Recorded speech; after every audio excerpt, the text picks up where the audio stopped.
ಅಂತ ಸ್ವಲ್ಪ ಬಿಡಿಸಿ ಹೇಳ್ರಿ. ಸ್ವಲ್ಪ ಬಿಡಿಸಿ ಹೇಳ್ಬೇಕಂತೆ. ಬಿಚ್ರ ವ್ಯವಸ್ಥೆ ನನ್ನ ಮಗನೇ, ಕಿತ್ತೋದ್ ನನ್ನ ಮಗನೇ, ಬೋಳಿ ನನ್ನ ಮಗನೇ, ಬಡವ ನನ್ನ ಮಗನೇ, ಹಲ್ಕ ನನ್ನ ಮಗನೇ, ನಿನ್ ಕಾಲು ಬಿದ್ದೋಗ, ನಿನ್ ಕೈ ಸೇದೋಗ, ನಿನ್ ನಾಲ್ಗೆ ನಿಂತೋಗ, ನಿನ್ ಬಾಯಿ ಗುಳ ಬಿಡ, ನಿನ್ ಮನೆ ಕಾಯೋಗ, ನಿನ್ ನೆಕ್ಕುಟ್ಟೋಗ, ನಿನ್ ಕರಿನಾ ಕಡಿಯ, ನಿನ್ ಮುಖಕ್ಕಷ್ಟು ಬೆಂಕಿ ಹಾಕ 6 ತಿಂಗಳು ಕೊಡ್ತಾನೆ ಆಡ್ತಿದ್ದೀನಲ್ಲ. ತಪ್ಪ ನನ್ನ ಮಗನೇ. ಸ್ಟ್ರೈಕ್ ಅಂದ್ರೆ ಏನು ಅಂತ ನಮ್ಮ ಬಾಸನ್ ಕೇಳ್ದಲ್ಲ. ನಾನ್ ಹೇಳ್ತೀನಿ ಕೇಳು. ಇವ್ರನ್ನ ಪೊಲೀಸರು ಅರೆಸ್ಟ್ ಮಾಡಿ ಸೆಲ್ಲಲ್ಲಿ ಹಾಕಿ ಏರೋಪ್ಲೇನ್ ಎತ್ಬಿಟ್ಟು ಬಾಂಬೆ ಕಟ್ಟಾಕಿ PC-ಯಿಂದ ಹಿಡಿದು ಇನ್ಸ್ಪೆಕ್ಟರ್ವರೆಗೂ ಬೂಟ್ ಕಾಲಲ್ಲಿ ಜಾಟ್ ಹಾಕ್ಬಿಟ್ರು. ಅಲ್ಲಿಂದ ಜೈಲು ಕಳ್ಸಿದ್ರು.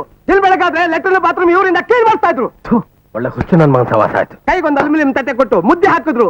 ನಮ್ ಗುರು ಸಬ್ಸಾರ್ ಬರುತ್ತೆ ಅಂತ ಕಾಯ್ತಾ ಇದ್ರೆ ಉಚ್ಚನಾಯಿ ಕಳ್ಸಿಬಿಟ್ಟು ಹುಚ್ಚ ವಹಿಸ್ಬಿಟ್ಟು ತಿನ್ನೋ ನನ್ನ ಮಗನೇ ಅಂತ ಕ್ಯಾಕು ಸುಗಿದ್ರು. ಆ ಎಂಜಲ್ ಕೂಡ ಮುದ್ದೆ ಮೇಲೆ ಬಿತ್ತು. ವಿಧಿಯಲ್ಲಿ ಅದನ್ನೇ ತಿಂದ್ರು. ಅವತ್ತಿಂದ ಇವತ್ತವರೆಗೂ ಮುತ್ತೈತಾನೆ ಹೇಳ್ತಾರೆ. ಬಡೋದೊಂದ್ಬಿಟ್ಟು ಅಣ್ಣನ ಅರೆಸ್ಟ್ ಮಾಡಿದ್ರೆ ಪೊಲೀಸ್ ಡಿಪಾರ್ಟ್ಮೆಂಟ್ ಅರೆಸ್ಟ್ ಮಾಡಿದ್ರೆ ದಿನನೇ ಸೆಲೆಕ್ಟ್ ಹೊಡೆದು ರಿಲೀಸ್ ಮಾಡಿದ್ರೆ ಗೊತ್ತಾ? ಅದಕ್ಕೆ ಪೊಲೀಸ್ ವಿರುದ್ಧ ಸ್ಟ್ರೈಕ್ ಮಾಡ್ತಾ ಇದೀವಿ. ನಮ್ ಸ್ಟ್ರೈಕ್ ಏನು ಅಂತ ಕೇಳೋ ಮುಟ್ಟಾಳ ನನ್ನ ಮಗನೇ. ಎಂಟೈರ್ ಕರ್ನಾಟಕದಲ್ಲಿ 150 ಜನಕ್ಕೆ ರೇಪ್ ಮಾಡಬೇಕು, 75 ಜನ ಮರ್ಡರ್ ಮಾಡಬೇಕು, 50% ಸುಟ್ಟು ಹಾಕ್ಬೇಕು, 25 ಸ್ಕೂಟರ್ಗೆ ಬೆಂಕಿ ಇಟ್ಟು ವಿಧಾನಸೌಧದ ಮುಂದೆ ನಿಂತಿರೋ ಮಿನಿಸ್ಟರ್ಗಳ ಕಾರ್ನ ಪುಡಿಪುಡಿ ಮಾಡಿ ಹಾಕ್ಬೇಕು.